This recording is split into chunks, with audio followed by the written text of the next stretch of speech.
let's come inside the main building. You can see that the state-of-art infrastructure of CHB Public School Motihari. Beautiful flowers.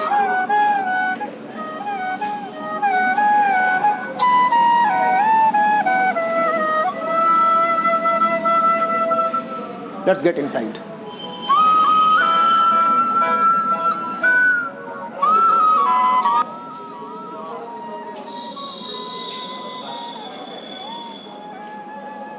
We are here to the visitors room.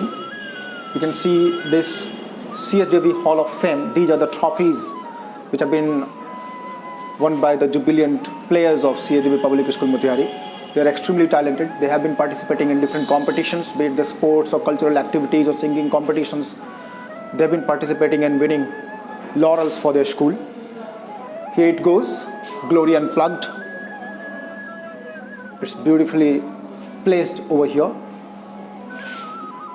And this, you can see, is the visitors room of CHJB Public School Motihari. The parents especially sit here.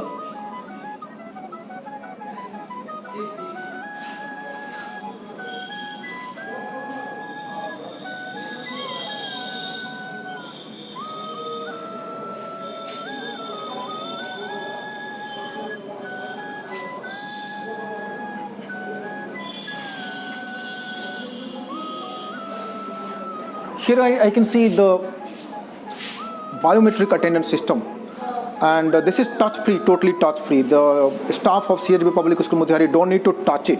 Rather, they just stand in front of it and they get attended. So this too has been made, having taken the Corona guidelines into considerations. Everything is touch-free in CHB Public School Motihari. So let's come this side. We are going to the principal's chamber. You can see Pranav Kumar is the principal of CHB Public School Motihari. And here I can see a sanitizer, automatic sanitizer. This is the automatic sanitizer. Once you place your hand, you can see this sanitizer is automatically sprinkled out. You can rub it once more. Here it is. This is also touch-free. This is the display of the talented students and the different programs being conducted by DB management time to time. And here it is the display board. CHB Public School Motihari welcomes you. This is the principal's chamber. Let's come inside the principal's chamber and have a discussion with him. May I come in, sir? Yes, please come. Yes, we are here in the principal's office. With me here is the principal, sir, Honorable Sri Pranav Kumar, sir.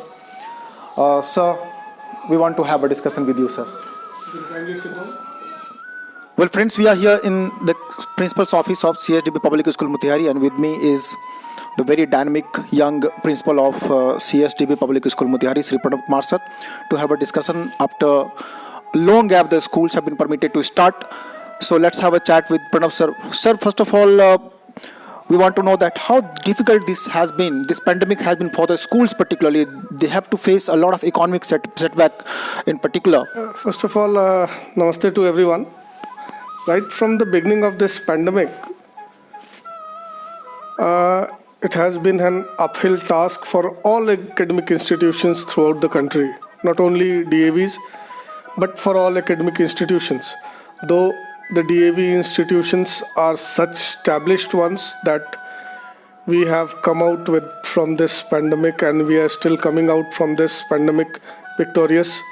We have faced a lot of problems, but still our condition is far, far better from the ones, those who are running other schools in town. As far as economic setback is concerned, DAV institutions are a no-profit, no-loss institutions. They do not work for profit, so economic conditions is not a very big factor, because all institutions within the DAV itself, they are ready to help their sister concerns whenever the need arises. And they have such good infrastructure that they can bear up with the economic setback.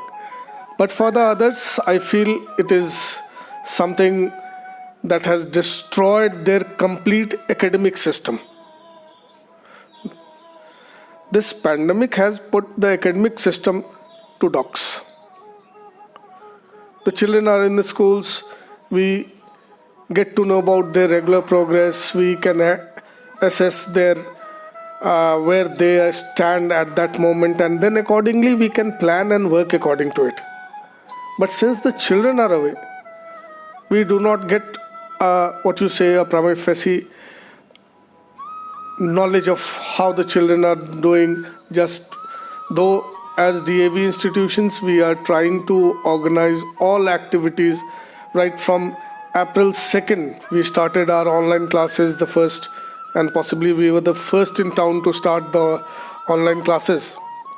The online classes are running very well. Most of the parents are very satisfied. But there are some drawbacks that we, even as teachers, do feel that the online system has. The classroom interaction, the peer group study, the competitive aspect, they miss in the online aspect. So classrooms can never be done away with. Teaching one-to-one or inside means teacher and student face-to-face, that can never substitute it. So it has been a good lot of problems for the schools. Now the government has opened the schools, but still the SOP does not allow all the schools to bring all the students together. And seeing the parents still have some sort of fear in their minds. Many parents are not even sending children to school. The attendance percentage is not that much. But What about the fear factor among the students? Are they afraid of corona, or they are aware of the fact? Children are, as far as our school is concerned, children are very much aware about the fact. If I'll take you to my classes, you will see that 100% of the students coming to schools on a particular day. Only 50% are coming on one day. So all the students coming on a particular day are wearing masks for 3 hours continuously. It is we who feel that they must be facing problems. But our children are aware, they are mature enough, they are disciplined enough, they are obeying the guidelines put down by the government and the school, and they are helping us, supporting us to maintain the decorum. So for us it is no problem, but I feel for other schools down the vicinity, it must be a great problem to maintain the hygienic conditions, the sanitization aspect, and other things to run the school. Though I'm also a staff of this school, I took this gentleman to every nook and corner of the school. I saw some automatic sanitizers and the attendance system, touch-free attendance system. So did you make all such preparations beforehand, or did you follow the SOPs, or these all things were there in the mind of you? As far as the attendance system, biometric system is concerned, it was there from the past, I say, 5-7 years itself. So the attendance system was already there. As far as the hands-free automatic sanitizer machines are there, it has been installed, and it was installed way back in May, June itself, not knowing the fact that the schools are opening today, or the government has allowed us to open the schools from January. But we installed these machines way back in June itself, June 2020. So seeing the condition when the office was allowed to open, we had installed automatic sanitizer hands-free machines at all crucial points. If you see in our school, they are installed near all washrooms, all water points on all floors, to enable the children that whenever they need to go to the lavatory, they can wash their hands properly and then thereafter sanitize themselves. Though we prohibit children to go to the lavatory more than once or twice, because the frequency they visit, that will make them prone. Even we have not allowed the children, we have advised the children not to bring tiffin, etc. We are just running the school for 3 hours at the moment, so that they do not need to take anything in between in the school. They are bringing their own water bottles. Some of them are even carrying their sanitizer bottles. But we do have all sufficient machinery with us, all sufficient support staff with us, and all the teaching and non-teaching staff of this school is coordinating in a very well manner to run the school effectively in this situation. So right now the students of 9 to 12th are coming to school, but as per the guidelines of the government of Bihar and the government of India, LKG to class 8, these students are expected to come to schools after 18th of January.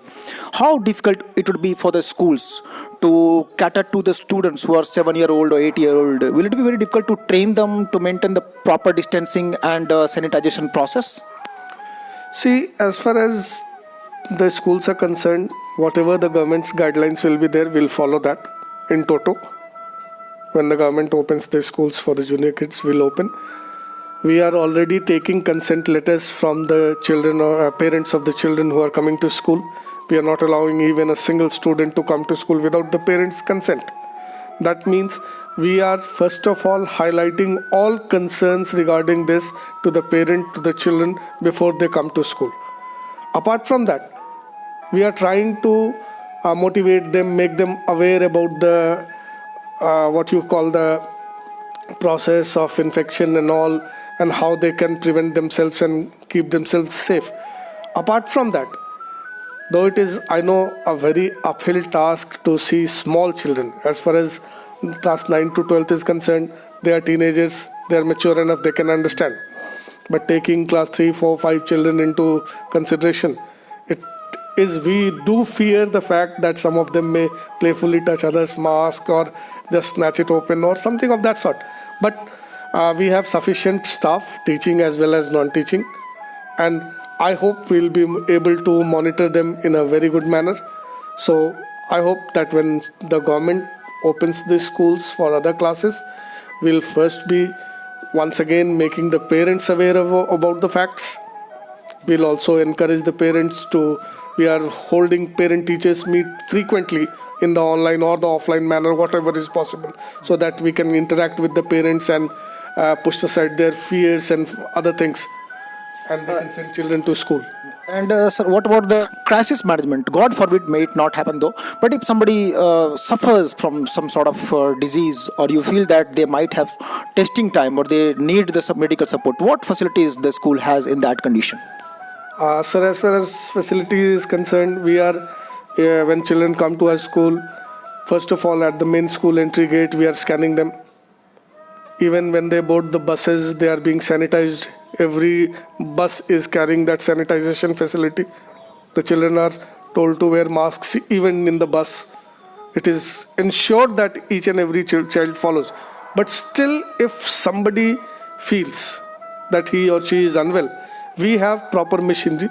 We have enough vehicles with us. We can rush them to the hospitals nearby as per government SOP and norms. Apart from that, the school has coordinated with some of the nearby doctors and one hospital nearby, so that in case of emergency, we can immediately rush in there and take the parents into consideration, of course, call them also there, so that we can coordinate and the child does not have to bother for anything. And the new strain of coronavirus appears to be more dangerous than what we had earlier. So is it something that the student teachers and the principals have to take into consideration as far as the arrangements of the schools are concerned? As far as the school is concerned, and I tell you my personal view, coronavirus, as we have seen, it does not have a very huge mortality rate. Yeah, that's right. It's a very low, means out of 100 people infected, it is only 1% or 2%, something of that sort.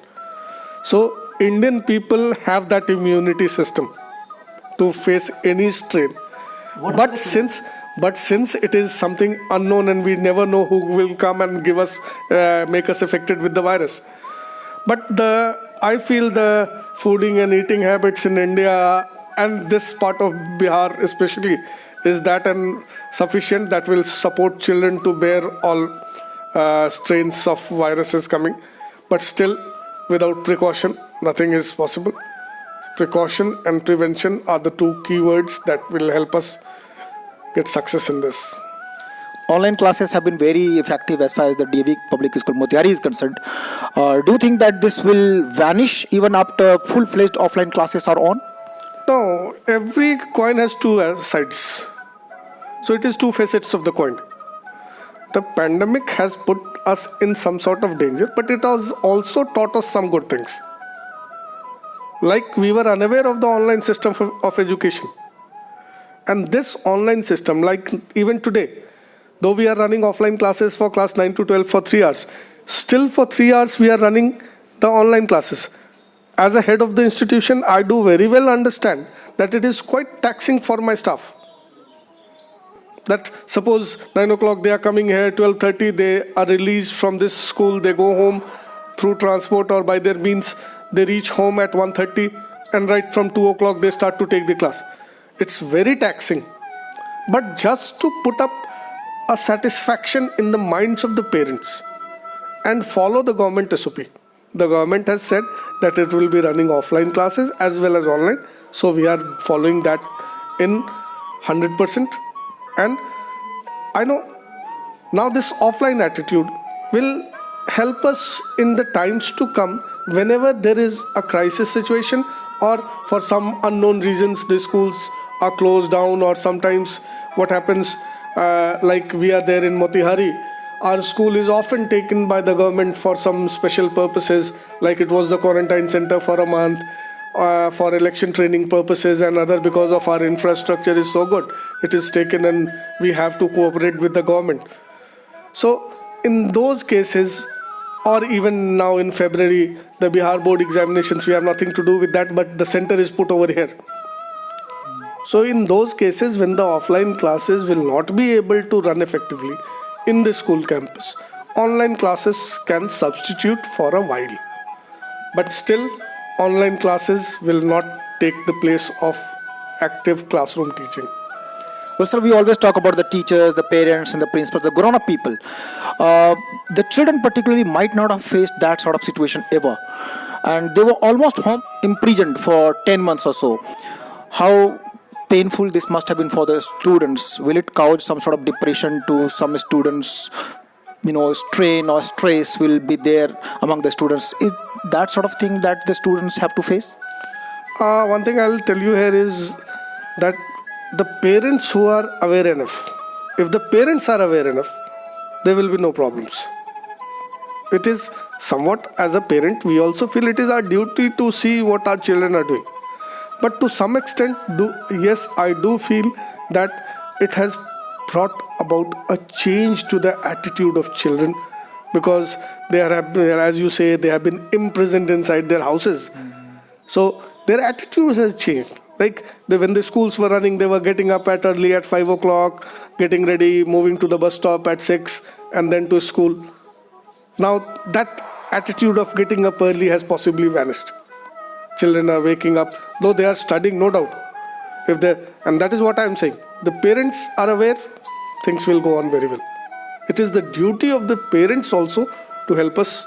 And if they see, otherwise also if you see things, academics is just a 4 to 5 hours business in the school. The rest 18, 19 hours they remain in their homes. So the behavioral part, the attitude part, the etiquettes part, that is built in a coordinated manner. The purpose of the students to come to school is not to just get education. They come to school for playing, some recreational activities, co-curricular activities. But the government has banned all such activities. So is it fruitful? Do you think that they should be allowed to come out of the classroom also for some sort of recreational activities? See, basically the government has its own fears, and I don't say that is incorrect. That too is correct. That possibly when the children are allowed to move out freely to the playground or etc., you do not know which part of the ground is infected, and the children will run here and there, fall to the ground, and so on. So the government is also correct in its own perspective. But if we stop the children to play, the school is the first society for the children. They learn that social engineering aspect. They learn how to live and grow in a society. It is the first in the school. And if that culture is stopped, possibly it will hamper the students' proper progress, what we call the holistic development. So for a time being, it has been stopped, no doubt it is okay. But in the gradual run, it will all once again catch up pace. Final question, sir. What's the positivity out of the entire pandemic? See, I feel this pandemic has taught us togetherness, to be at homes, and it has also brought out a positive aspect, how we can utilize our time staying at home, not if not going to school. Not only the children, but even the elderly people. You must have seen the social media platforms. Most of the married people, the male members especially, they came out to be wonderful cooks, exhibiting recipes every day and also playing games with the children. The distance, the gap that was there between the parents and the children has to somehow and to some extent been bridged down. That gap, it does not exist. The parents are now in a better condition to understand the children. So thank you very much, sir, for sharing your views in the simplest way. And I suppose when the children and the parents listen to your conversation with us, they will be able to understand in such a way that they have nothing to fear when they are sending their children to CHB Public School Motihari. Especially the arrangements that you have made is fantastic, no doubt about that. I once again wish and congratulate the parents and the students for the active support that they have given us during this pandemic, and hope that they'll continue to be in solidarity with us in the times to come, and we'll have once again a shining future ahead, and the children will once again be in this school and as happy as ever. Thank you. Thank you very much, sir. Thank you.